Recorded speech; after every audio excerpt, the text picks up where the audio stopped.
Venir, machallah, faire la hijra, donc quitter là-bas un endroit hostile et pour venir ici, ceux qui les ont accueillis, avant d'arriver au centre, c'est-à-dire là où on a construit la grande mosquée là-bas, là où on prie tous les jours, le prophète alayhi salatu wassalam d'abord s'est installé ici, dans une tribu qui s'appelait Amr ibn Auf. Donc le prophète sallam était donc dans cette tribu et sallallahu sallam il a construit donc cette mosquée. Salawatu rabbi wa salamu alayhi hajja, s'il vous plaît, Inch'Allah. Comme ça, tout le monde. Donc il a construit cette mosquée, sallallahu alayhi wa sallam. C'est la première mosquée que les musulmans, machallah, ont construit par leurs propres mains avec le prophète sallallahu alayhi wa sallam. C'est cette mosquée, Masjid al-Quba. La première chose. Parmi donc toujours les bienfaits de cette mosquée, alayhi salatu wassalam, il dit, quiconque fait ses ablutions chez lui et il vient jusque là, il fait 2 unités de prière ou bien il prie dans la mosquée, Allah lui récompense, mashallah, une équivalence donc d'une umrah, Allahu Akbar. Comme si tu as effectué la umrah, le fait juste de quitter chez toi, venir faire ici, Inch'Allah, une prière. 2. Troisième chose importante, Inch'Allah, chers frères, cette mosquée, on est dans un endroit où la mosquée est citée dans le Coran. Allez dans Surat Tawbah. Allah SWT nous parle de cette mosquée. La taqum fihi abada. La masjidun ussisa ala taqwa min awwal yawmin ahaqqu an taquma fihi. Fihi rijalun yuhibbuna an yattaharu. Wallahu yuhibbul mutahhirin. Allah SWT nous dit, subhanahu wa ta'ala, afaman assasa bunyanahu ala taqwa min Allah wa ridwan khayrun amman assasa bunyanahu ala shafa jurufin harin fanhara bihi fi nar jahannam. Il dit cette mosquée a été construite, les bases de cette mosquée, le fondement de cette mosquée, il dit c'est la crainte révérentielle, c'est la taqwa. Parce qu'à l'époque, il y avait les hypocrites qui étaient aux alentours. Ils avaient construit une autre mosquée pour concurrencer cette mosquée. Une mosquée des hypocrites qui voulaient donc concurrencer le prophète sallallahu alayhi wa sallam. Le prophète sallallahu alayhi wa sallam les a laissés. Et il appelait alayhi salatu wa sallam tout le temps pour qu'ils viennent prier là-bas afin de donner un petit peu de nom à la mosquée, de donner un petit peu d'importance. Et sallallahu alayhi wa sallam n'a pas prié dans leur mosquée jusqu'après le retour de Tabouk. Il est venu, Allah lui dit, Ya Rasoul, va démolir cette mosquée. Il a démoli la mosquée des hypocrites. Cela veut dire quoi? Donc l'hypocrisie a toujours été là. Et Allah SWT nous parle donc de cette mosquée et nous parle également des hypocrites. Chers frères, à savoir toujours que cette mosquée, pourquoi Allah nous le cite dans le Coran? Il dit le fondement de cette mosquée est quoi?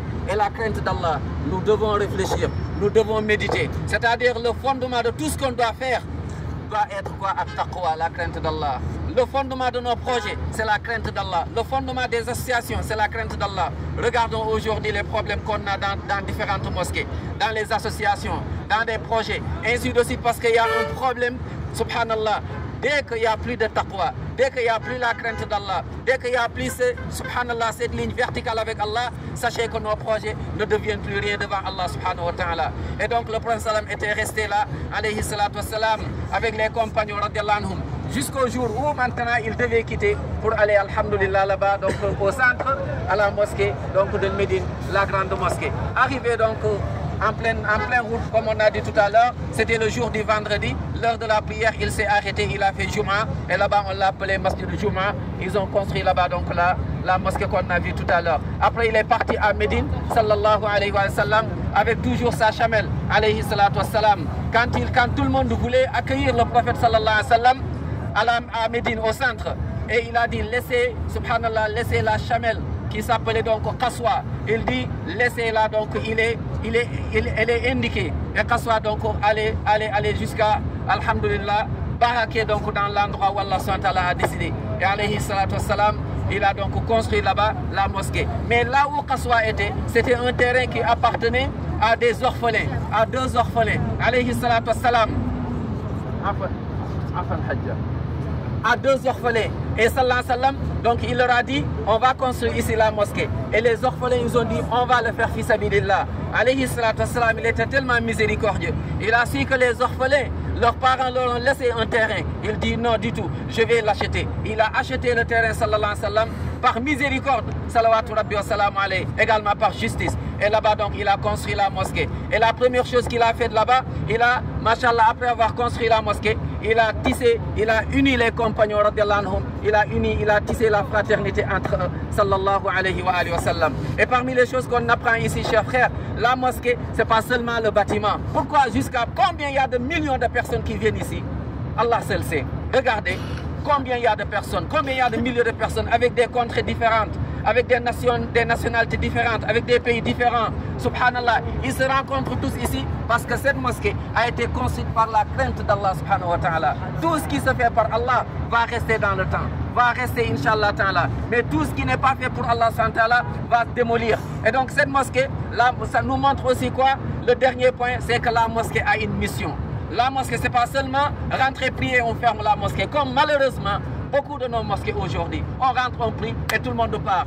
La mosquée, c'est à la mosquée que le prophète sallam avait éduqué les compagnons. Abu Bakr Siddiq, Omar, Othman et les femmes également. Aïcha, Mashallah, Sulaym et Mashallah, Nasiba. On va voir ces compagnons, ces femmes et hommes pendant même le djihad. Donc la mosquée, parmi ses rôles, c'est quoi? C'est d'éduquer. Parmi le rôle de la mosquée, c'est donc de préparer les générations. Malheureusement, nos mosquées aujourd'hui, subhanallah, c'est prier et après on part. Et aujourd'hui, les mosquées, il y a la fraternité, le rôle de la mosquée. C'est qu'on reste des frères.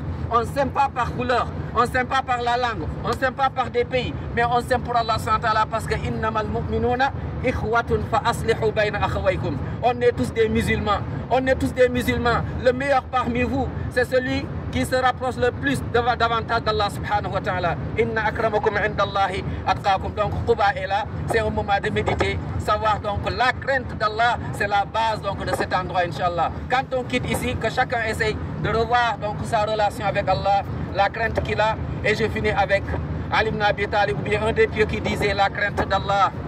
C'est quoi la crainte d'Allah?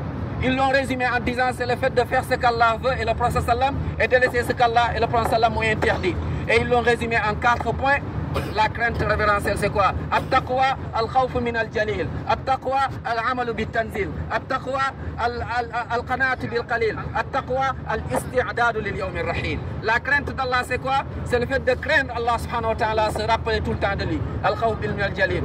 At-taqwa, c'est quoi? Wal-amalu bit-tanzil. Ce qu'Allah nous recommande, on le fait. Ce qu'il nous interdit, on délaisse, alayhi salatu wassalam. 3e point, at-taqwa, c'est al-qana'atu bil-qalil. Le peu que tu as, tu remercies Allah subhanahu wa ta'ala et tu arrêtes de te plaindre. Dis Alhamdulillah. Tu as ce que des millions de gens n'ont pas. Regardez ce qu'on a, combien il y a de gens qui aimeraient être là. Subhanallah. Remercions Allah, remercions Allah. Et at-taqwa, le dernier, c'est quoi? Al-isti'dadu lil yawm ar-rahil. Préparer le retour, le voyage sans retour. Le jour où on dira Inna lillah wa inna ilayhi raji'un. Et là, c'est fini. Il n'y a plus d'argent, il n'y a plus rien du tout. La seule chose que la personne voudra là-bas, c'est une bonne action. Subhanallah, hatta idha jaa ahadahum al-maut qala rabbi irji'uni la'alli a'malu salihan fi matak.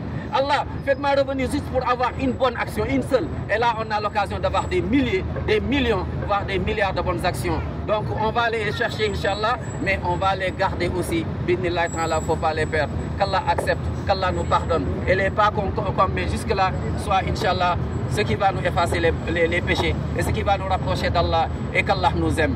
Qu'Allah nous aime, nous et nos parents, nous et nos familles, qu'Allah nous guide, nous et nos familles et toute la Ummah, et qu'Allah vienne en aide nos frères en Palestine et partout dans le dunya. Wassalamu alaikum wa rahmatullahi wa barakatuh.